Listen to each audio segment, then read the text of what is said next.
Hello, BookTube. The other day, totally on my own hook, without any prompting from anyone, because I'm a super sexy influencer, I realized all on my own that I have never made a starter kit of biblical fiction. And the minute I realized this, I set about making such a list because it's a grievous oversight on my part. The Bible is the most influential work of literature that's ever been done in any culture, anywhere in the world, and has spawned countless, countless literary responses, pastiches, uh, forgeries, long ruminative novels, quasi fictional treatments, all that sort of stuff has happened as a result of the Bible. Most of it is swill, especially the gigantic Christian fiction market that exists today. I hate to say it, but most of that fiction is swill. Just awful. On every level, not just amateurish, flat, Hallmark card prose, but also novels that do Christianity no favors, that or do it no serious attack, that don't take it seriously uh, in any way, either positively or negatively. That's annoying, and some of those novels are actually biblical fiction. I'm not talking here about fiction that is informed by Christianity or where Christianity plays a part. For instance, when I think of fiction, uh, Our Lady of the Lost and Found is a wonderful, touching novel about Mary, the Virgin Mother, but it is not, you could not call it biblical fiction because it has nothing to do, it involves a character from the Bible, but that's it. Same thing if you want to stretch the point with Earthly Powers, Anthony Burgess's masterpiece. Couldn't really do it for that. Religion is indispensable to the plot, but it's not really, Christianity is indispensable to the plot, but it's not really biblical fiction. But it was easy to throw together a starter kit for actual biblical fiction. And I have these here before you. I'm going to talk a little bit about them. And keep in mind, as with all my starter kits, these are not ranked in any order except for number one. In any list, number one has to be number one. Okay, you don't have to rank all the others. That's a little bit pedantic. But number one will always be the top of the heap. I want to start with a novel from just a few years ago by Sarah Blake. This is called Nama, and it is a novel about the titular character who is the wife of Noah. And this is weird and creepy and heartfelt. I haven't been able to get some scenes of it out of my mind. Uh, it's has been a burr in my side a bit. It just a core of irritation, just a little, but not because of Sarah Blake. This is actually a wonderful, memorable novel. The reason that it's been a little source of irritation for me is because in my professional life, over the last 15 years, I have lost count of how many times I've had to tell a writer or an editor that Noah's flood didn't happen. Which is amazing to me. It is amazing to me that I need to say that in 2023, 2022, 2024, when we have satellites overhead. Of course, Noah's flood didn't happen. Nothing like it happened. Noah's flood is obvious mythology. Two of every animal on a boat. Noah's flood is obvious mythology. It obviously did not happen. I know there are some people out there, Christians, who watch this channel, and I'm very happy about that. A lot of you emailed me, honored about that. I don't know how many biblical literates watch this channel. There are people, a huge number of them, 100 million of them, live in America in the so-called Bible Belt. What is unknown to the rest of the world and what is not really faced up to in America is that the Bible Belt in America is everything except LA and Boston. All the rest of the country has over the last 20 years developed in Shia levels of ignorant religious fundamentalism, violent, kill your own children religious fundamentalism. But I don't think those people watch this channel. I don't think I have any biblical literalists who watch this channel. Biblical literalists believe that the Bible is literally true. All of it, including the obvious mythology at the beginning of Genesis. And I don't know what to say to those people. There was never a worldwide flood. There was certainly not a worldwide flood during a time when there were humans on Earth. No, every species of animal and insect and dinosaur and calicothere, they did not gather 2 by 2 onto a wooden boat for a year. That nothing like that happened. It's ridiculous even to talk about it that way. And yet, I have had to say that, and I have had college-educated editors in New York say to me, this line about Noah's flood never happening, do you have a source on that? So that is the irritation that just crimps on me when this subject comes up, and that's not fair because as mythology, Noah's flood is terrific. It's a terrific story, and boy oh boy, we're going to see it again on this list. But boy oh boy, does this do a good job. It can't. Leaving aside the whole living on board a wooden vessel with only one window for a year with how many thousands and thousands of animals, leaving that aside, it cannot have been any picnic to be Noah's wife. So this is very good. If your library has it, definitely give it a try. Then the aforementioned Anthony Burgess could not get away from the subject of religion for his whole life, and he wrote a novel. He wrote a novel and then a sequel, but I want to talk about the original novel here, which is Man of Nazareth. This is his historical novel about Jesus, where he imagines a Jesus who might have been, instead of the Jesus that often floats off to the Synoptic Gospels, who is very much feels like a mythological character. Burgess tried to think of a Jesus who did exist. Along these lines, so did Nikos Kazantzakis with The Last Temptation of Christ. That book is not on this list, although it could easily be a tie for this spot with Burgess. They're very similar books, executed in very different ways. I think I can't say the only one. I know of one other. I think there might be only two people in the world who would be willing to go out on a limb and say that Man of Nazareth is as good a work of literature as The Last Temptation of Christ. For some reason, Burgess's reputation is completely in the shadow. No one thinks about him, much less makes any claims for his literary ability. So I can't really say that and expect heads to nod. But still, this is a terrific book. The only caveat that you need to keep in mind when you're reading this is that Burgess had lots of weird ideas about Jesus and about ancient Judean history and whatnot. And he works, as all authors do when they write a Jesus book, he works a lot of them into this book. Then we have Walter Wangerin, the author of the Book of the Dun Cow, which could easily have been on this list. This is his big book, The Book of God, where he takes the Bible and writes it as a novel. I remember seeing the advance notice of this thing from publishers and thinking, oh God, oh God, this is going to be unbearable. And it isn't. It isn't at all. It's, I don't know what it is. I really want to reread this. I do not have a copy of it. I haven't seen a physical copy of it in quite some time, paperback or the big hardcover. But I really want to reread it and get the new lay of the land for it. But it's impressive. It creates the kind of narrative that Christians either wish they had or believe they have. The Bible is not a coherent work. I know, again, that fundamentalist Christians will say, well, it was all inspired by the hand of God leading towards the Lamb of God, leading towards Jesus Christ. All those books of the Old Testament that existed for hundreds or even 1,000 years before the New Testament, nope, they were all just prelude to our character. But that is obviously not true. When you read the Bible itself, that is obviously not true. You'd like it to be true. Some branches of Christianity would like it if there were an obvious narrative through line. There isn't. But in Wangerin's book, there is. If you're writing this stuff as a novel, you can put that in there. You can do what was not done in the collection of ancient Near Eastern texts that is now known as the Bible. That was not done there, but it can be done here, and it's done well here.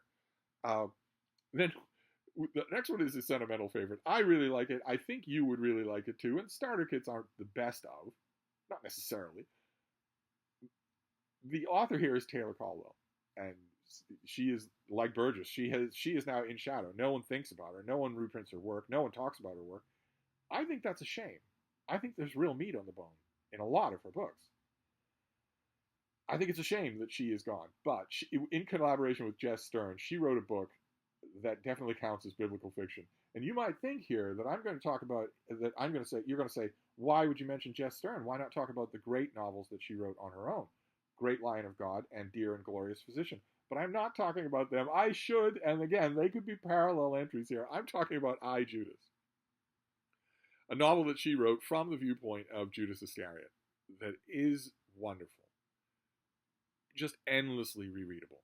just endlessly wonderful to view Jesus the way she does. Much like Burgess, although in a very different way, she wants to give a consistent Jesus. Who is this character? What is this character?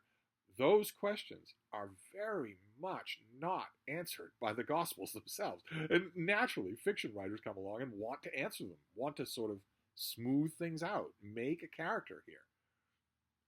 Taylor Caldwell does that in this book, and I think she does it wonderfully. It could be a sentimental pick on my part. I don't know how many times I've read this book. It could be that, but I firmly believe that there's a lot here to enjoy. Then we want to go to something a little older. If you look at the Bible, Old or New Testament, let's say we leave Jesus out of it for the minute. If you look just at what Christians refer to as the Old Testament, there's a lot of stuff there that doesn't have, let's just say, it doesn't have any dramatic potential. It really, really doesn't. There's a lot there that doesn't have any dramatic potential. Noah's flood has dramatic potential. If you were looking at just as a story material, as a storyteller, there's a lot of dramatic potential there. But when you're looking at the Old Testament, in terms of dramatic potential, nothing even comes close to the subject of our next book. This is a novel by the great Gladys Schmidt, and God help us if Anthony Burgess is disappearing and Taylor Caldwell is already gone. Where is Gladys Schmidt? Gone completely. But she zeroed in on the story of King David. There is no story in the Bible like King David. This will not be the only time that it appears on this list. David the King is a big, lush, wonderful, scripturally literate, but also classically literate, purple prose potboiler. This is the kind of big Cecil B. DeMille novel that once upon a time ruled on the bestseller charts. And it makes tremendously good reading. I don't think David the King is in print. I have not seen a print copy in I don't know how long. For years and years, I had an old mass market paperback with a lovely picture of the cover illustration in my mind. And I used to go back to it. I read it, I reread it, I used to go back to it. And gradually it was held together with rubber bands. And then I found a hardcover. And I read that until it fell apart. Now I don't have any copies of this, and no one's ever going to reprint it. But it is a big, sumptuous, old-fashioned historical novel. It's well worth your time. But as long as we're on the subject, of King David, I can't pass up the best King David novel, and a fantastic novel on its own. This is God Knows by Joseph Heller, the author of Catch-22. Catch-22 is the thing that is forever linked in his mind, but God Knows is a much better book than Catch-22. Something Happened, Good as Gold, they are much better books than Catch-22. And God Knows, I've talked about it on this channel before. If I can, I will try to remember to find the video where I talk about it. I think we did a read-along of it in 2 parts to give you an idea of how much I love this book, how many times I've gone back to this book. What a wise and sad and bitter book this is. About a man, about King David, who used to talk to God. And they have had the biggest falling out imaginable. And from David, we get his whole story, the whole story of David and Jonathan and David and Bathsheba and all the great stories that David is a centerpiece from in the Bible, told in wonderfully, wonderfully knowing prose. I don't know how popular or widespread Joseph Heller is on BookTube. I know that in the outside world, he is read for Catch-22, and that's it. No one ever reads anything else by him, and that's a terrible shame. But if they're going to make an exception, if you're going to make just one exception, even the book that he wrote with Speed Vogel, No Laughing Matter, which is a miracle. It is a miracle of a book. Even that I would put aside for this, to read this. So I had to give David a double blast there. And then as long as we're talking about double blast, we'll move on. We'll move back to Noah and the flood, which did not happen. Again, I want to stress that did not happen. The scribes of ancient China, the scribes and kings of ancient Korea, the ancient Egyptians were not underwater for a year without noticing it. It did not happen. It is not even vaguely possible that it could happen. Not even vaguely possible. How are you supposed to have giant sea turtles or walruses on your boat for a year? How are you supposed to do that? It's ridiculous even to talk about the logistics. Might as well just leave them out. I hear this from fundamental. In the past, I've heard from fundamentalist Christians. I've said the obvious the obvious. I mean, there are a million obvious objections to this story. For instance, you've got two lions on board, two of each species of tiger on board that are on the earth, two of each species of bear that's on the earth. What are they going to eat the whole time? They would eat their way through the herbivores in about a month. I have said that's just one among many. It is fundamentally did not happen. It is simply mythology. But when I've pointed out just that one thing to fundamentalist friends of mine over the years, over the decades, they've said, "Oh well, God made it so that they were okay eating vegetables during the voyage." At which point you want to ask, well, then why did any of this happen? If God can change them and is willing to do that, then why are they on this boat in the first place? Why can't he just make them fish for a year? Why are we even talking about it? If you have to do such a thing as an adult. Anyway, the next book is also a Noah book. It is the strangest book on this list. It is Not Wanted on the Voyage by Timothy Finley. I guess this is the video, the starter kit, in which I bring up a whole bunch of literary figures who just aren't around anymore. No one knows about Timothy Finley anymore. No one. Such smart, endlessly thought-provoking fiction, and he's not in print. I don't think he's certainly not in print in this country. No one has ever heard. No one ever talks about him. No one ever reads him. No one ever says he's my favorite author. That's a shame. And his Not Wanted on the Voyage is it's creepy and dark, very dark, darker even than Sarah Blake's book, and weirder.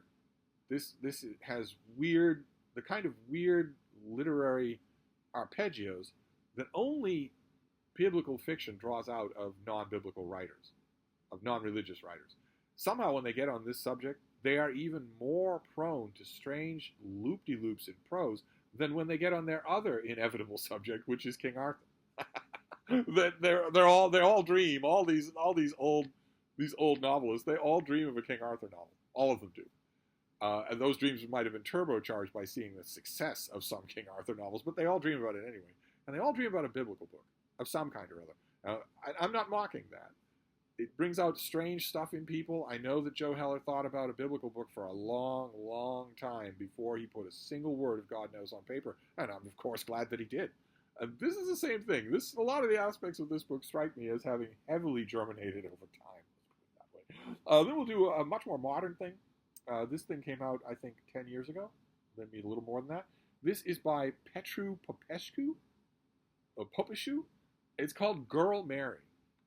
I think I've mentioned all of these things on this channel before, but Girl Mary is the story of Mary of Nazareth, the Virgin Mary, who is walking around. She is out in the sun on the hard-baked soil. She's living her life as a young girl in a village when she becomes the object of attention of an immensely powerful supernatural being.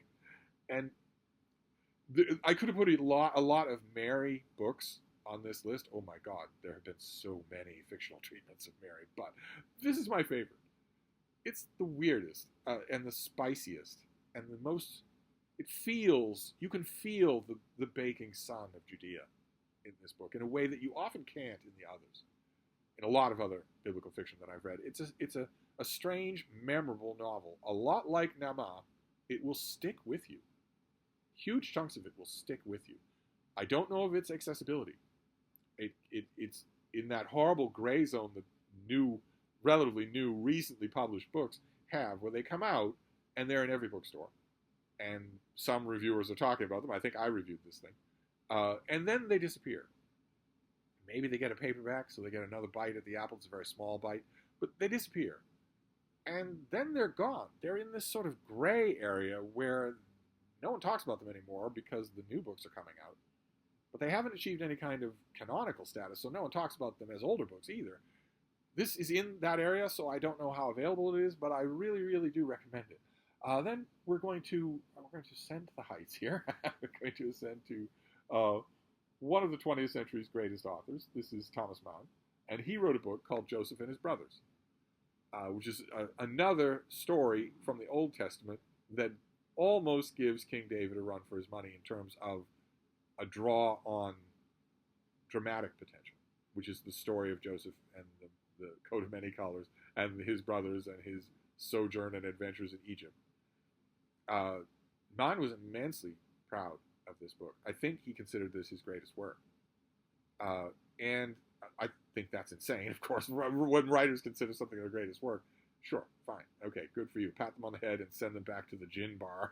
but obviously, Joseph and His Brothers is not better than The Magic Mountain. And also, it's not better than Dr. Faustus either. But it's still terrific. It's still absolutely terrific. It's a bit of an undertaking. For a long time, Penguin Classics made a green-spined paperback of this. You can put it in one volume. I see it sometimes. I think Everyman Library also did a volume of this. This is a cover that I pulled off the internet of the original U.S. hardcover, I believe. It's thick. It's heavy going. But it's brilliant. There is no Thomas Mann that is not worth your time. And then we'll finish up our list. As I said, number one is always number one. We will finish up with the greatest work of biblical fiction ever written, or ever likely to be written. That is Paradise Lost by John Milton, where Milton, thank God, Milton was the same way as Joe Heller or Finley or any of the other people that I'm mentioning here. He was the same way, despite the fact that he was centuries earlier. Somehow, something about men, when they're feeling the prostate kick in, they have two dream projects in their mind. I ought to write a biblical story, and I ought to write an Arthurian story. Milton had the same two thoughts. He swerved at the last minute from an Arthurian story and wrote his biblical story instead. And it has become widely and justly regarded as one of the jewels of English literature. This is a long epic poem about the revolt in heaven, about Adam and Eve in the Garden of Eden and the revolt in heaven, where Lucifer leads 1/3 of the angels of heaven in revolt against God. Which is a little hard to work out on the back of an envelope, since we're told by Milton many, many times that the number of angels in heaven is infinite. It doesn't really work out mathematically, but it doesn't matter because it's so good. This is just so good. So that's going to count as number one on our list. But I want to give an honorable mention here of one book that is not fiction. So this is not Wangerin's book, The Book of God. Instead, this is an author who decided to treat the Bible as if it were fiction.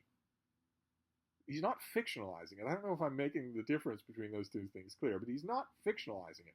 Instead, he's treating it as though it were fiction. He's treating the Bible as we have it. He's not rewriting it like Wangerin does.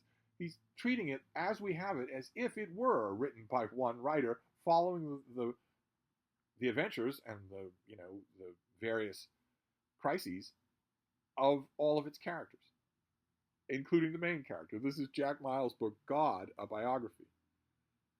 And I had to include it on this list, even though it's not fiction, because I want to, as the kids say, put it on your radar. If you haven't read this book, it's brilliant.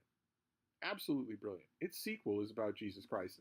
The sequel is pretty good. It's the third book in what I guess is this series about the Quran. It is not. It was a bit of a disappointment. But God, a Biography, is terrific. Absolutely terrific. Because on the one hand, you look at that project and you think, okay, it's good for you that you want to write about it that way, but since it so obviously wasn't written with any kind of narrative cohesion, why bother? And then you watch what Miles does with that conceit, and it's wonderful. What he does with that conceit is wonderful. Well, you can't argue with results. so I think you will follow. You might go into it stiff or a little resistant. I certainly did. But I think you'll fall under its spell. So there you go. That is a biblical fiction starter kit that I realized all by myself I had never done. Aren't I great? One of you wants to kill me right now. I'm going to wrap this up, but I'll be back. Thank you, too.